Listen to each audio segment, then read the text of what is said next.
Hey guys, it's 8:30 Friday morning here in Beijing, and I'm about to go to work. I'll take you guys along for the ride. So first of all, we get the rental bike, which I have unlocked already. And then off we go.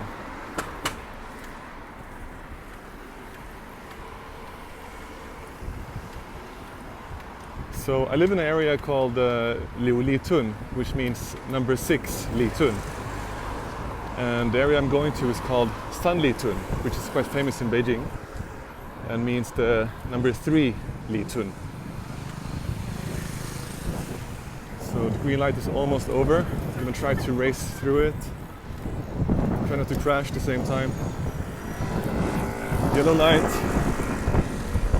red light, but we made it.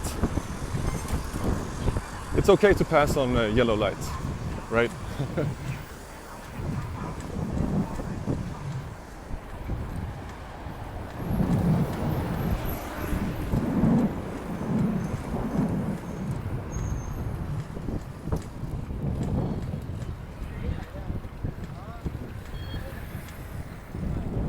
It's very hot today in Beijing.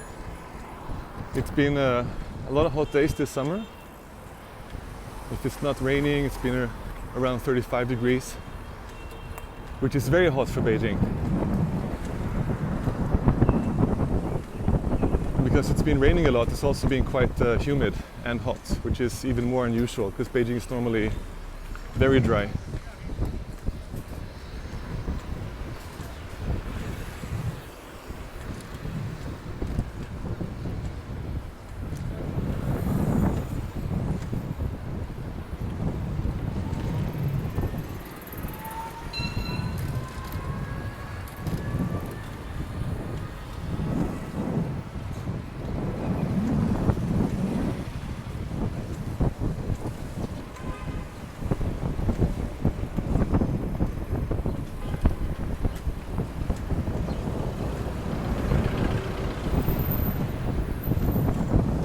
When the traffic is like this in Beijing during rush hour, it's actually quite nice to be on a bike.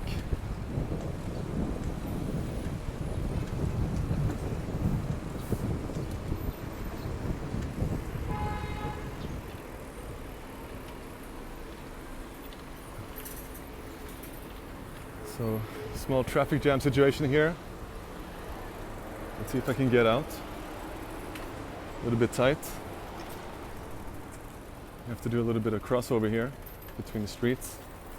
I'm not the only one doing that.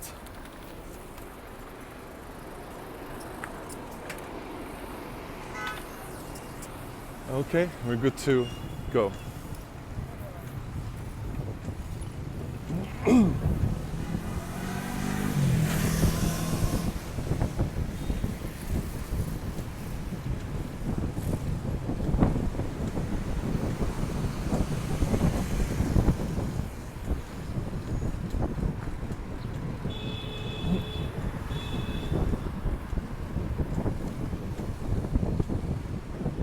Pretty famous hospital here, actually where my son was born.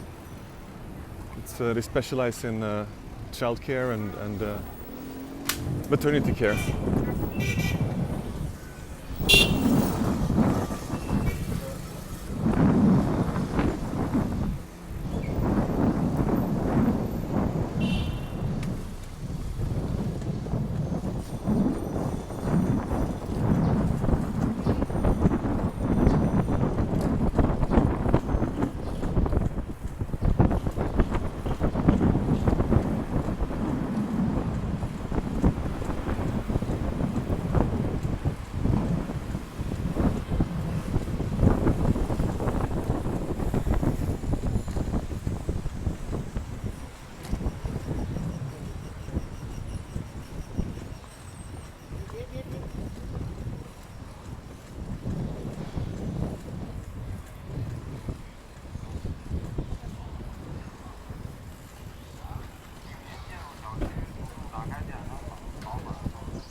is a testing site for COVID.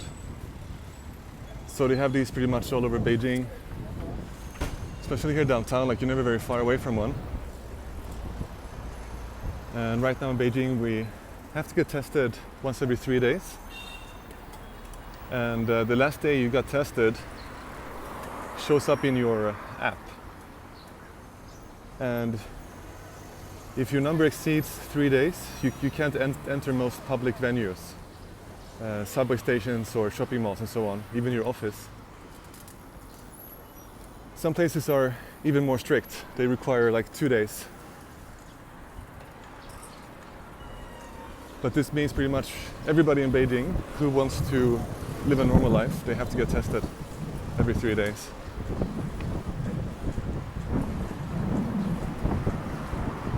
And luckily it's free.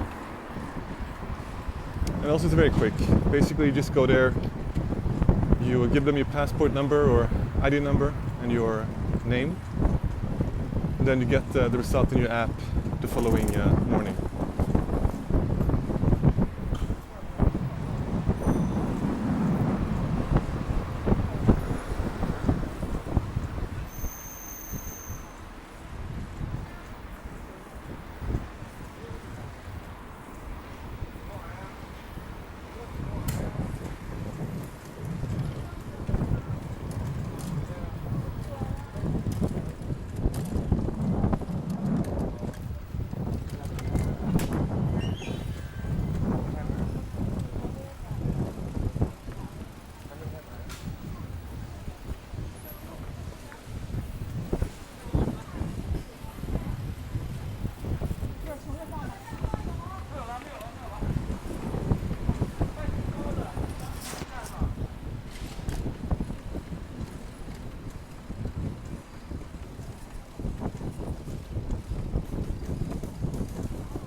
So right now we are going to enter the third ring road, which is one of the busiest highways in Beijing. So in Beijing you have the second, the third, the fourth, the fifth and the sixth ring roads, which run like circles around the city from inside and out. So the second one is the most central one, the oldest one, and the third one is the one I'm on right now. And if you go to the sixth one, actually you're quite far away from the downtown area.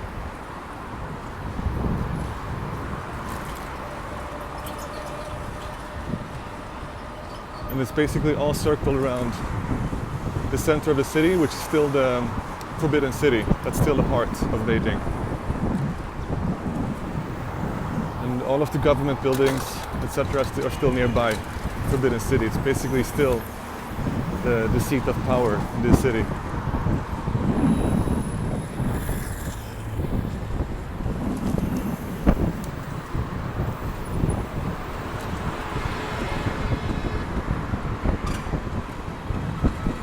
As you can see, the sky today is actually quite blue. And it's a sign that the pollution in Beijing is getting a lot less severe than it used to be. When I came to Beijing the first time back in 2008, and then a few years after that, Beijing was a very polluted city. So even a day like today, which we had no clouds, you would still see like a white haze covering the sky. So you never really saw the clear blue color of the sky like you do today. So in that sense, Beijing has become a far more enjoyable city. And the way they did that was by moving out a lot of power plants and factories from downtown. So of course the problem is still there. It just moved elsewhere, but it's not affecting us here in downtown. So actually I'm gonna take a left up here. So I'm not gonna stand in line with these guys. I think they're going straight forward. It's not only rush hour for cars, but also for bikes, as you can see.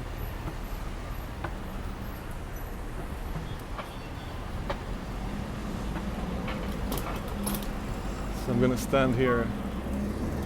Oh, actually, maybe I could actually go across right now. Let me try that. I see some other bikes going. In Beijing, you never really know if you can go or if you can't go. You simply watch the traffic and see how it's moving. So yeah, right now you see cars coming and then you stop and you don't cross.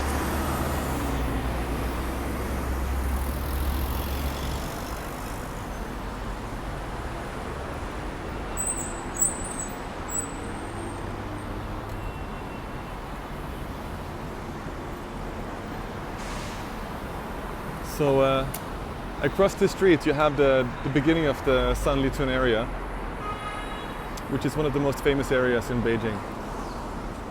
It's famous for nightlife mainly. A lot of bars, restaurants here. For example, right now in the latest COVID outbreak in Beijing. Okay, I think now we're okay. Good to go. Don't see too many cars now. Okay, a lot of cars coming quickly. All right. That was not a good move. But in this situation, you better just stay still. Let people pass around you. Maybe they will curse you. They will ring their bell, which is okay. In Beijing, people do tend to curse you if you somehow interrupt traffic, especially cab drivers, but even bike drivers and so on. People are quite direct here. And actually I think I deserve to be cursed for what I just did. I didn't really pay attention. I was probably talking to the camera too much. Technically right now, you could say I'm going against traffic, but actually I'm not, I think, because I see bikes going here this way as well. And I don't want to cross over to the right side because it's very mafan, as we say in Chinese. It's a lot of extra effort to cross because I'm going left down the road anyway, so I don't want to cross. And you see these guys also going here, so again, I'm just going with the flow.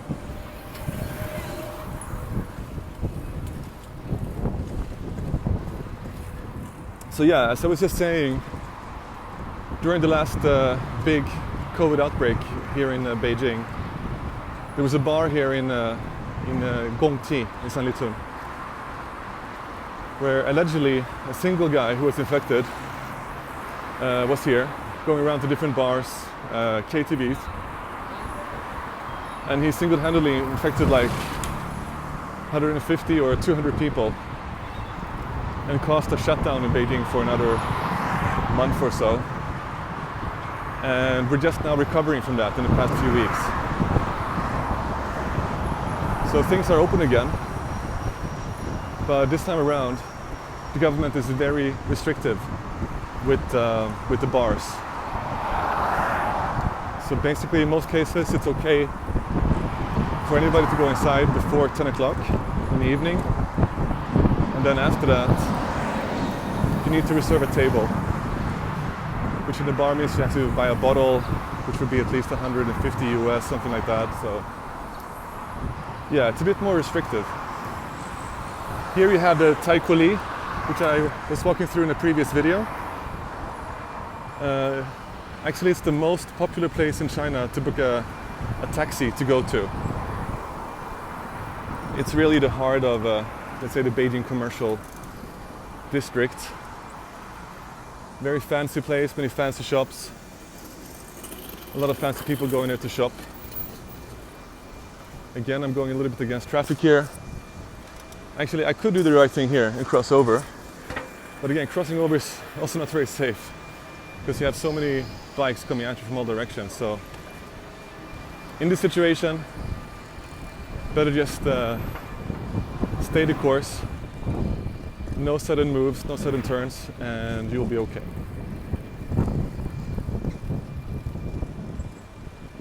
Famous hotel, Intercontinental. Oops, nearly got hit by a car. Filming and going in a bike in a rush hour in Beijing is not the best idea. I just realized that. I'm lucky, lucky I didn't have any accidents so far.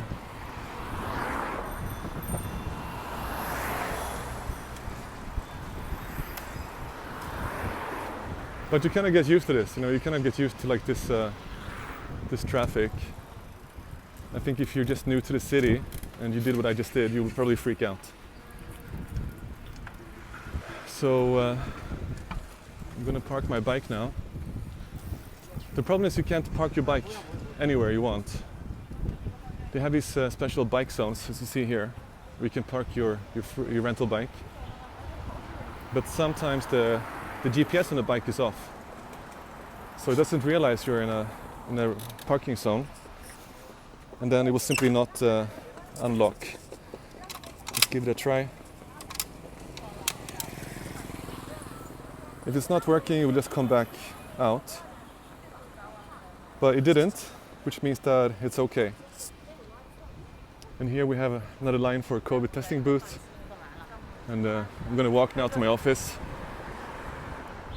So yeah, guys, I made it finally. Don't try what I did right now at home, kids. It could be a bit dangerous. Actually, I'm quite lucky I made it.